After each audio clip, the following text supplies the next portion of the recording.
जी। गुरुदेव महाराज, जो मैं दिन भर की सेवा करता हूँ तो उसमें मन थोड़ा सा अशांति रहता है मेरा।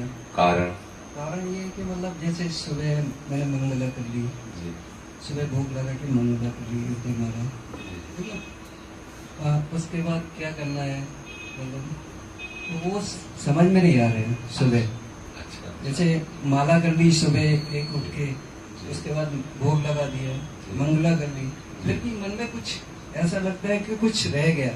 तो वो क्या रह गया गुरुदेव, थोड़ा सा समझाइए। ऐसा पूरे दिन का मुझे समझ नहीं आता। पहली बात तो है कि आप व्यवहार के कार्यों में लगे हुए हैं, इसलिए वो व्यवहार को भी आप पूजा समझिएगा, व्यवहार को भी सेवा समझ, उसको अलग मत मानिएगा।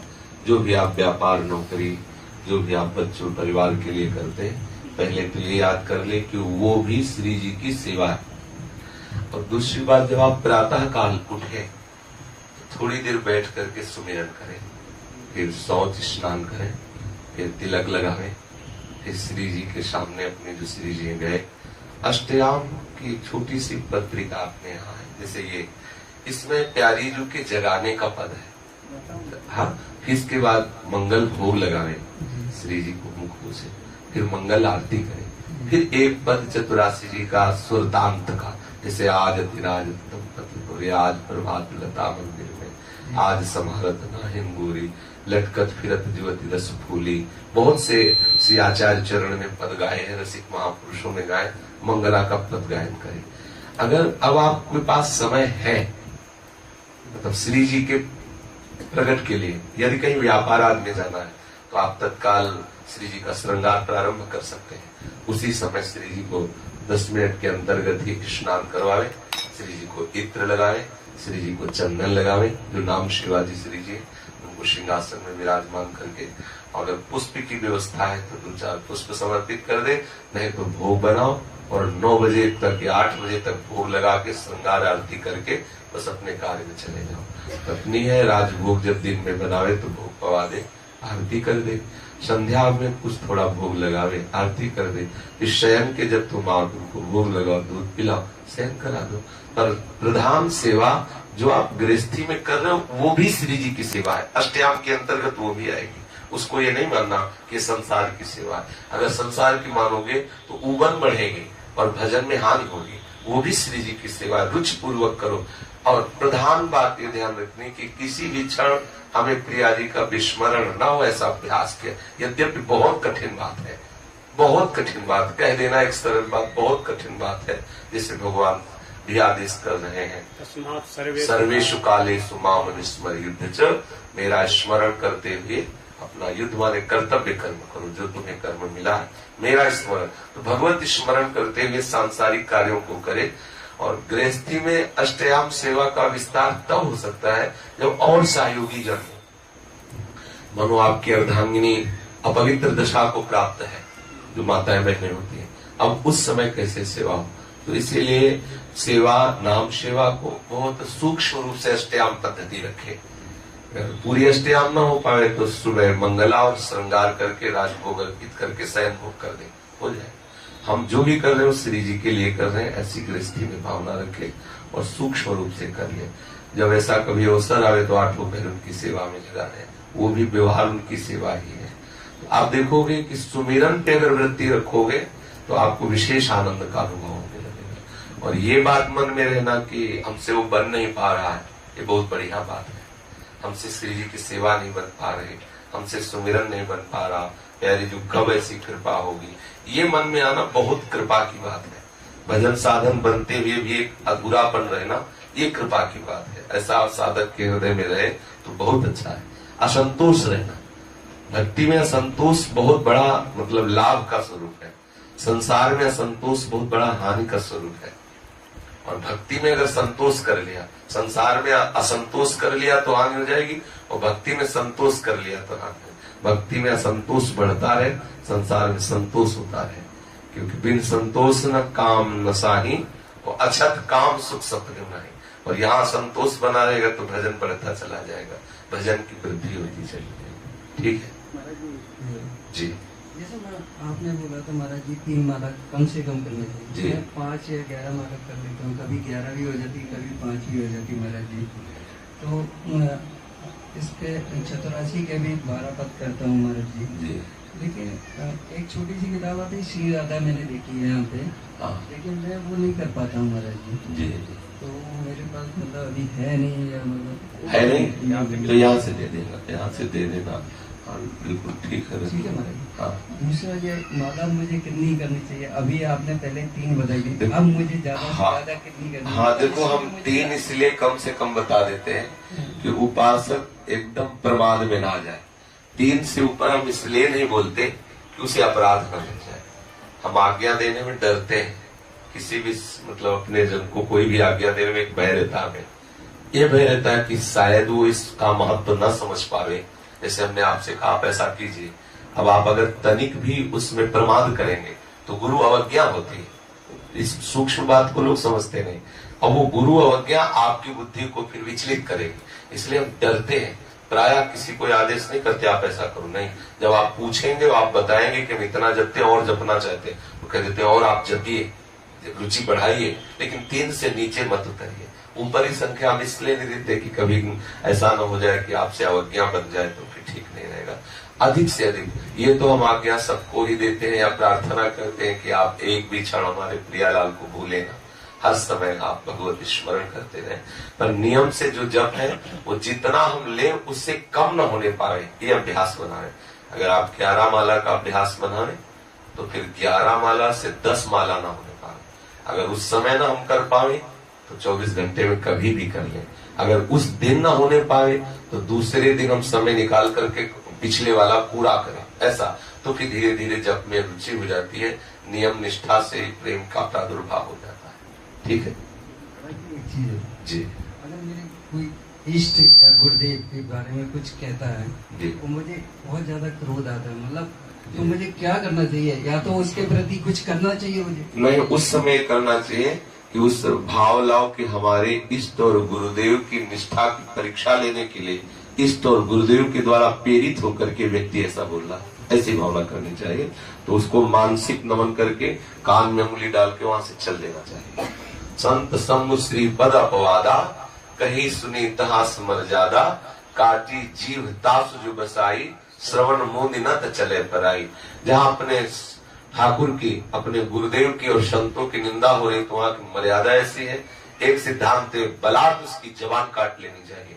जबान काट लेने के 2 भाव होते हैं, एक तो बलपूर्वक उसका मुंह बंद कर देना चाहिए, दूसरी बात है कि वो ज्ञान के द्वारा, विवेक के द्वारा उसको ऐसे उत्तर दे कि वो हर बात उसकी कट जाए। अगर ये दोनों बात से बचना जाए तो कान में उंगली डाले और चल। ये सिद्धांत अपने को अच्छा लगता है, कान में उंगली डाल के चलना, राधा राधा राधा राधा राधा राधा, और बस। ना तो हमें उसके प्रति दोष बुद्धि होने पाए, क्योंकि वहां भी हमें इष्ट भावना करनी, वहां भी हमारा गुरु और इष्ट विराजमान है। जो हमारी इष्ट और गुरु की निंदा कर रहा है वो हमारा इष्ट और गुरु ही है, ऐसा भाव रखें। इसके अंतर में भी तो इष्ट गुरु है, पर उसकी बात नहीं सुननी। यदि प्रियता और बात सुन ली तो गुरुद्रोह प्रकट हो जाएगा, आपका अंतःकरण मलिन हो जाएगा। हमें उसके प्रति दोष नहीं करना और सुनना भी नहीं। श्रवण मूंदी न तो चले पराई, आंख कान में उंगली डाले और वहां से भाग पड़े कि एक शब्द भी गुरु निंदा का, इष्ट निंदा का हमारे कान में न पड़े। ये सिद्धांत अच्छा लगता है। और कोई निंदा करे हम उसे मारे पीटे, ये अपने सिद्धांत से ठीक नहीं। हाँ, एक चरम सीमा ऐसी होती है जिस सीमा में फिर विवेक काम नहीं करता, फिर उस आ जाता है, जो होना होता है वो आता है, वो वहां विवेक काम नहीं करता, वहां स्वरूप आता है। वो जो आत्मा में हो रहा है उसमें मैं हूं नहीं। एक होता है जैसे आप हमारे गुरु की निंदा कर रहे हैं या इष्ट की निंदा कर रहे हैं तो वहां विवेक काम करेगा, इसमें भी प्रभु है ऐसा। और एक ऐसा होता है कि भगवत आवेश जैसा आता है, विवेक का कोई मतलब नहीं, वहां कोई कंट्रोल, जो होना हो गया, वो एक अलग बात होती है। और जो होना होगा वो तो तत्काल हो जाएगा उस समय। पर अपने को चाहिए कि वहां से शांति पूर्वक कान में उंगली डाल के निकले और अपने इष्ट गुरु की निष्ठा को पुष्ट करता जाए। कभी निष्ठा हमारी विचलित न होने पाए। उसी निष्ठा की परीक्षा के लिए ही भगवान या गुरुदेव भगवान उस व्यक्ति के हृदय में बैठकर ऐसा बुलवा रहे हैं। कई बार हमने सुनाया है उपमन्यु जी का चरित्र। एक बार महात्मा उपमन्यु जी भी बच्चे ही थे तो किसी ऋषि के यहाँ गए तो वहां वो ऋषि धनी मानी पुरुषों के यहाँ जाया करते थे, तो उनको गाय का दूध मिला हुआ था। तो बच्चों में से उपमन्यु जी को भी दूध दे दिया। खेल खेल उन्होंने जीवन में पहली बार दूध पिया। बड़ा आनंद, माँ के पास गए और बोले मुझे दूध चाहिए। बेटा हम तो अकिंचन वनवासी जन है, कहाँ से दूध लाए, क्योंकि किसी धनी पुरुषों से संपर्क नहीं, जंगली कंदमूल फल से अपने उदर का पोषण करते हैं, उनका हमें दूध चाहिए। तो जो जंगली चावल होते हैं उनको धो करके उनको पीस करके जैसे सफेद सफेद हुआ वो दे दिया हमको। तो उन्होंने पिया और कहा माँ ये दूध नहीं है, मुझे स्वाद में पता चला कि ये दूध नहीं, दूध हमने पिया है उनके। बोले बेटा असली बात यह है कि हम दूध की व्यवस्था नहीं कर सकते, क्योंकि हम लोग बड़े अकिंचन और तपस्वी जन हैं। बोले माँ मुझे दूध चाहिए। बोले अगर दूध चाहिए तो जा भगवान शिव की आराधना कर और भगवान शिव तुझे प्रसन्न होकर दूध प्रदान करेंगे। बेटा अगर दूध ही लेना है तो गाय का क्या, क्षीर समुद्र से तेरे लिए दूध आएगा, तो भगवान शिव की आराधना कर। वो शिव उपासक उनके पिता थे। कैसे उपासना करो, तो इसी पंचाक्षरी मंत्र का मां ने उपदेश किया। महाभारत में प्रसंग आता है और आदेश किया कि हाथ ऊपर करके इस मंत्र का उच्चारण करते हुए जब करना, भगवान शिव के पूर्ण अनन्य रहना, देखना तुम्हारे ऊपर विशेष कृपा होगी। बालक उपमन्यु जी गए, दाहिने पैर के अंगूठे के बल खड़े होकर 10,000 वर्ष तक पंचाक्षरी मंत्र, पहले ऐसा होता था 10,000 वर्ष तक पंचाक्षरी मंत्र का जप करते रहे। अचानक आवाज आई परम ब्रूहि, तो आंख खोल करके देखा तो इंद्र भगवान दिखाई दिए सामने, और उनका विशाल ऐरावत हाथी, पर्वताकार श्वेत, जैसे श्वेत ऐरावत हाथी का रंग श्वेत एकदम पर्वताकार, उस पर भगवान इंद्र विराजमान, समस्त देवता विराजमान। उपमन्यु जी को कोई हर्ष नहीं हुआ, आनंद नहीं हुआ, क्योंकि उनकी आराधना का विषय भगवान शिव थे। तो देवराज इंद्र ने कहा कि हम तुम्हें वरदान देने के लिए आए, तुमने इतनी विशाल तपस्या की है कि तुम चाहो तुम्हें अपना इंद्र पद प्रदान कर सकते हैं। तो उनका देवराज इंद्र आपको प्रणाम है, त्रिभुवन पति हो, देवताओं के स्वामी हो, लेकिन आपके द्वारा दिया हुआ मुझे इंद्र पद नहीं चाहिए, और भगवान श्री यदि मुझे कुत्ता बनाए तो स्वीकार है। ये महाभारत में ग्रंथ में भगवान व्यास देव जी ने वर्णन किया। तो देवराज इंद्र निंदा करने लगे, क्या है ऐसे शिव में, जबकि देवराज इंद्र नहीं है, भगवान शिव ही इस रूप में आए हैं, नंदिकेश्वर ऐरावत के रूप में, महादेव जी इंद्र के रूप में, पार्वती जी सची इंद्राणी के रूप में, समस्त शिव पार्षद देवता के रूप में, क्योंकि परीक्षा लेने के। उनका ऐसा क्या शिव में मुंडू की माला पहनता है, चिता की राख लगाता है, और ये सब ऐसा बहुत उनको आवेश आ गया। उन्होंने कहा कि तुम त्रिभुवन पति के पद पर बैठ करके हमारे गुरुदेव, हमारे इष्ट भगवान शिव की तुमने निंदा कर दी।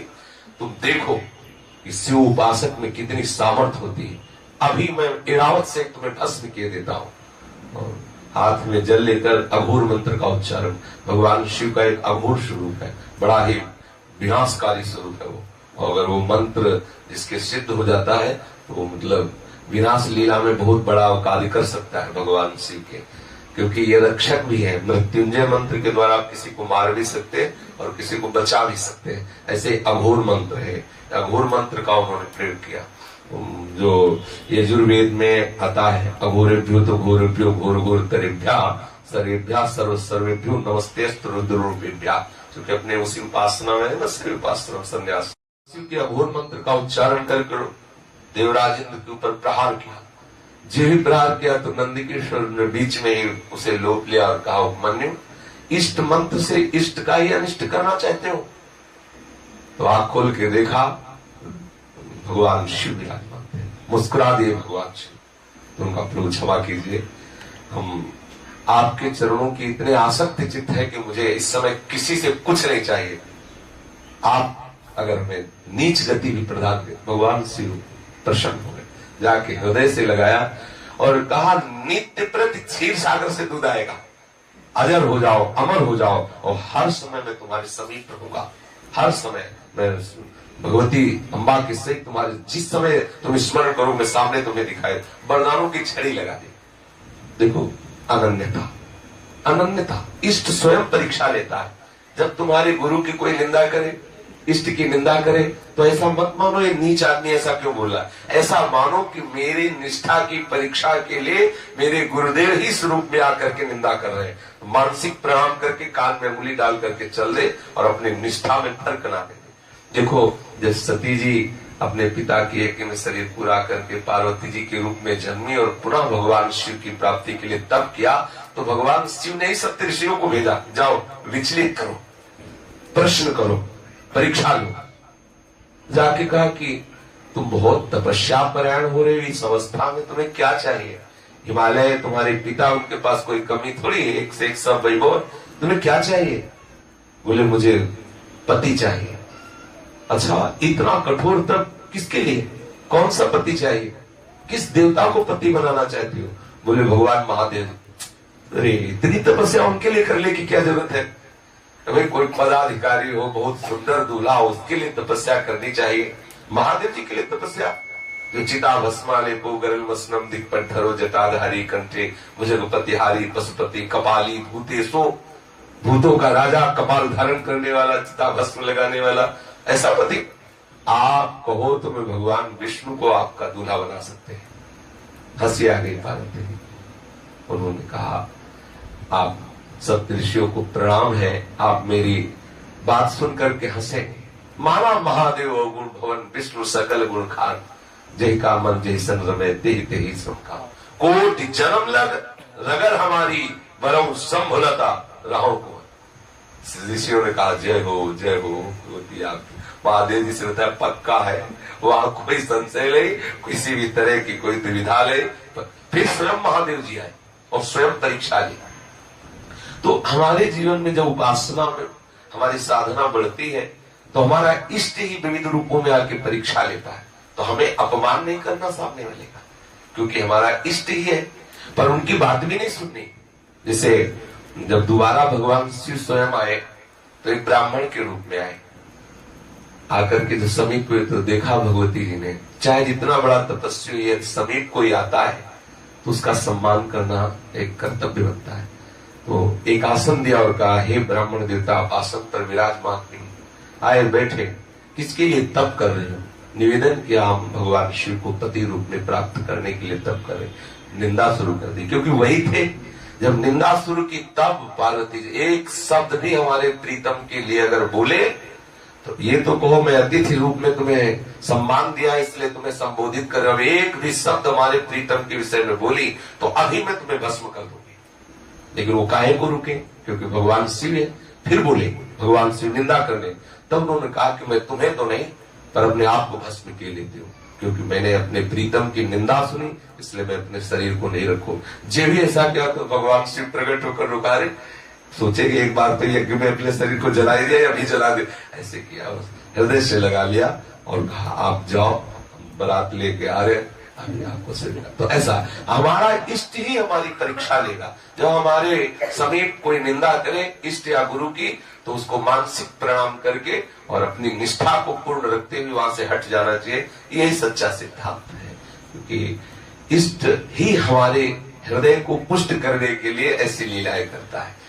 ऐसा भाव तो रखना नहीं कि बड़ा नीच दुष्ट है गुरु निंदा करना, ऐसा नहीं रखना है, क्योंकि हमको सर्वोत्कृष्ट बुद्धि रखनी है और उससे व्यवहार भी नहीं रखना, उससे प्रियता भी नहीं रखनी और उससे द्वेष भी नहीं करना।